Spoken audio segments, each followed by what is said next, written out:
राष्ट्रीय पार्टियों ने घोषणा पत्र जारी कर दिए हैं। एक और भाजपा के नेता अपने जारी किए गए घोषणा पत्र को अटल विश्वास पत्र का नाम देकर जन सरोकारों से जुड़ी योजनाओं का घोषणा कर रहे हैं, तो दूसरी ओर कांग्रेस ने भी घोषणा पत्र जारी कर दिया और चुनावी जंग को लेकर एक दूसरे पर हमलावर है।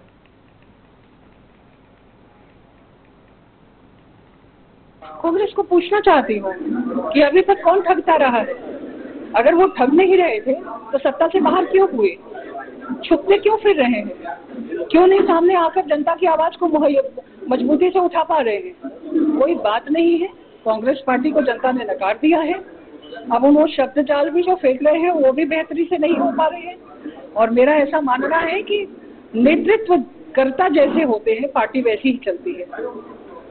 आत्मविश्वास की कमी है कांग्रेस पार्टी के नेताओं में और वो उनके कार्यकलाप में भी दिखाई देता है। भारतीय जनता पार्टी का एक विंग दुष्प्रचार विंग है, दुष्प्रचार प्रकोष्ठ मैं कहता हूँ। वो हमेशा दुष्प्रचार करने का और झूठ बोलने का काम करता है।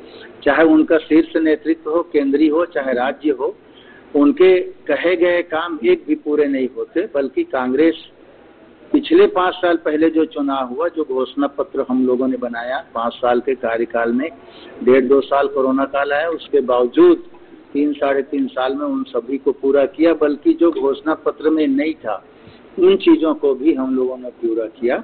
हम लोग वही कहते हैं जो कर सकते हैं। झूठ का पुलिंदा हमारा घोषणा पत्र नहीं होता। भाजपा का घोषणा पत्र हमेशा खोखला और जाली रहता है, फर्जी रहता है। हमने हर चुनाव में भाजपा का घोषणा पत्र देखा है और जो भी वो घोषणा पत्र जारी करती है उस पर कभी उसने अमल नहीं किया। चाहे वो केंद्र सरकार का चुनाव हो, चाहे वो राज्य सरकार का चुनाव हो, चाहे वो नगरीय निकायों का चुनाव हो, हर चुनाव में फर्जी घोषणाएं, फर्जी वादे और भूल भुलैया टाइप का इन्होंने घोषणा पत्र जारी करते हैं, उसमें कोई अमल नहीं करते।